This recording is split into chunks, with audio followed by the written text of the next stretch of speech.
Right, good morning folks. Welcome to round 5 of the TRP South African National Championships.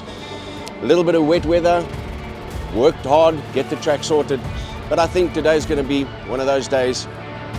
Everybody is going to have the same track to ride. Everybody's going to be battling a little bit, especially the little guys.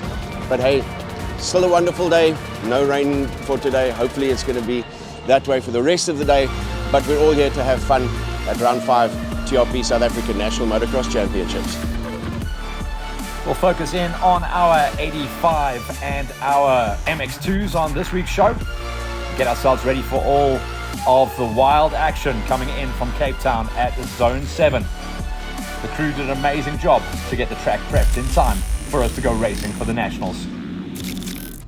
85s and the ruts and the damp conditions would be a challenge for the riders. Zone 7 team did a great job to get things ready to rock and roll, but there was nervous times on the gate for everyone who was out there twitching, trying to understand the conditions.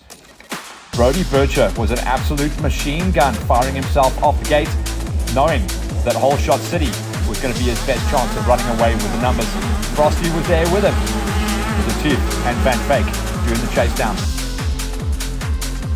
Krietsman did a good job in the early stages to get around what he said was a bad gate and would actually get up into a top 3, and the 3 riders would do the breakaway while all the rest of the riders trying to figure out the hot lines on the track. Bircher's clear air and hot run on takeoff set him up perfectly. Krietsman had to come through traffic, so he was carrying a whole ton of roost on him, and himself, Retief, Van Veek, Kaywood, Fourie and Van Jaarsveld were going to be banging bars trying to understand how to get the best out of themselves. Frosty got onto the back wheel of Bircher, but it was too late, and Bircher was gone. He would be the first rider to take Moto number 1, but Frosty showed good pace, as well as Krietsman. Krietsman just needed a good start in Moto 2 to try and understand how to get the best out of himself and his machine. At the flag though, Bircher took first blood. Krietsman can be happy with his number 3 spot, but a better gate will set him up earlier on the chase down. Retief, Van Veek, Kaywood, Fourie and Van Jaarsveld would take us to the magic top 8. So the track was looking good down at Cape Town. Heat number 2 was coming up for the riders, but everyone knew gate and gate pick was going to be all to count for. In Moto number 2, heat number 2, once again, it was a great pull off the gate for Bircher as he went 2 for 2, almost getting squeezed out off the line. An incredible start coming in for Cassie Van Zyl on the 2-3-4. He was a no-show inside of the top 8 on Moto number 1, but he came good this time around. But everyone chased down once again onto the 3-0. Bircher looked like he had the course and the conditions by the short and curlies, as Frosty was outside of the top 5, and he would have to come through the pack to try and get himself onto the numbers to try and chase down on the overalls. Brandon Van Veek on the 777 as well as the 555 of Maxwell Fourie were way down where they wanted to be, and they were going to be out of the chase. Early on in the race though, the situation was that Bircher went down. That allowed Krietsman on the big number 1 plate, the too tall kid, he was gone, and Frosty did plow his way through traffic nicely to get onto the wheel. So that would be the fight for the 1s and 2s, and at this stage Frosty was the virtual overall event leader.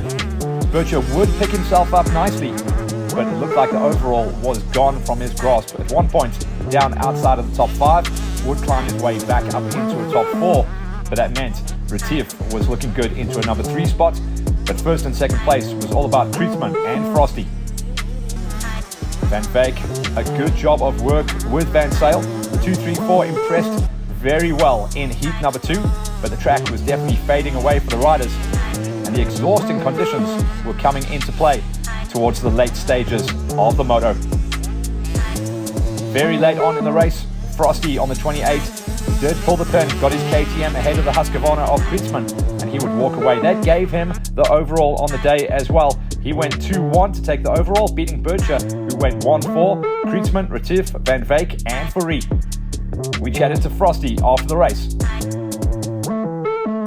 First moto was good, second overall, well second for Moto 1. Track was good. It started raining just before, but it cleared up, and then just couldn't get past. The track was very muddy, so it got one line, but first moto second. So moto 2 was good start. Like, I don't know, fourth, and then Cassie fell, and just made my way to the front, and yeah, just rode my race and tried to be smooth, and yeah, won the race, and yeah, P1 for the day, so it was good. It's MX2 time, where we are going to be keeping an eye on the championship as we get deep into the 2025 season. It's been a wild ride so far. And Zone 7 down in Cape Town was going to be an interesting day, to say the least. Whole shots and clear goggles was going to be the story of the day. Grundy has been an absolute rocket ship off the gates in 2025. He pulls the pin once again with the chase down, going to the second best starters of the season, Van Fake and Duro, with the Yami boys in chase down mode. Henley got a good start this time around as well, and he is starting to come to grips with that Yamaha 250 in 2025, but the mid-pack is a scary place to be in 2025 at the moment. Grundy was gone in the early stages of the race, leaving a whole pile of talent in his wake. Duro looked like he was kind of overriding the track at one point, and would settle himself into his groove once he found that magic number. Van Fake rock and rolling his way on the 747, and he was going to have good company. Marriott had come to life at this event. Cox, a slow starter, and that's been the story of the season. Always a little bit of a slow burner in heat number 1, but he does come good towards the end of the races. Before the halfway marker though, Duro was starting to find his magic. Henley was running good pace in the early stages as well, trying to challenge his way inside of that magical top 5. One mistake though, Grundy was down into the number 2 spot, as Duro was the big beneficiary. He would go on to run the numbers in the second half of the race. Happy with that as well. And on a developing and changing track down in Cape Town, the first win under the belt was a big benefit. Heat number 2 would be even crazier. I'm just going to stop there and start again at heat number 2.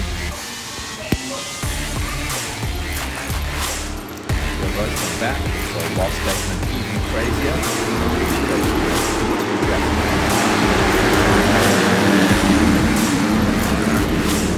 Everyone saw that clear air was going to be the way to go, but there's only one man that can get the whole shot. This time around, Van Veek hooked things up nicely on his machine to get the job done. He'll have been thinking he had this done and it was in the bag, and then a blown line into turn number 1 dropped him from first to 4th place in the blink of an eye. Proctor, who came to life on the Yami, and he brought Marriott and Duro along for the ride. Duro all of a sudden covered in roost, no vision, down in 4th place, and in a crazy battle straight out the gate. That's not what he wanted, but this is exactly what Proctor wanted. He just could not break his way inside the top 10 in heat number 1, had issues the whole way through setup, and finally figured things out off the gate in heat number 2. But all the big swingers were right there on his wheel in the shape of Duro. In the early stage of the race, Proctor benefited from the in-house battle between the teammates. Got a little bit of breathing room as the KTM boys had the gloves off. It was Grundy that came out on top though. Showed his pace in heat number 1. One small mistake robbed him of the victory, but this time around the mistakes were coming the way of Duro. He would drop down early on into a number 4 spot, leaving Proctor and Marriott to go first and second. Van Veek slotted into his customary number 5, and he was looking very, very tasty. Proctor was on a burner. Duro was making mistakes. Van Veek, solid consistency, would see him running number 5 almost the whole way through the day. Tristan Duro was also coming to life as well, trying to back up his number 7 ride in heat number 1, try and improve on that if he could. But he is starting to come to grips with the big 250, a bit of a 125 specialist in the past. Grundy would eventually make the pass on Proctor as Proctor started to tighten up. So Grundy was running numbers and Duro was figuring out the track as well. That fitness was coming into play. Proctor was fading backwards. Duro was moving forwards. And Grundy at this stage was gone. There's a whole pile of talent coming into play as well. And the inevitable happened. Duro was in trouble though, and that would lose him the overall. Cox coming on so strong towards the end of the race. That number 2 spot would move him up into a 3 in the overalls. At the flag though, Grundy took the win, and that was an absolute burner for him in the championship. A 2 and a 1 gave him the overall in Cape Town, beating out on Duro and Cox, a surprise 3rd place at the end of an amazing event. We're down here at round 5, it's down in Cape Town. Yeah, it started off pretty good, quite wet, the track was quite wet, but managed to qualify first with 1.8 second gap. That was pretty good. Moto 1 just got really tight and I got quite a good start.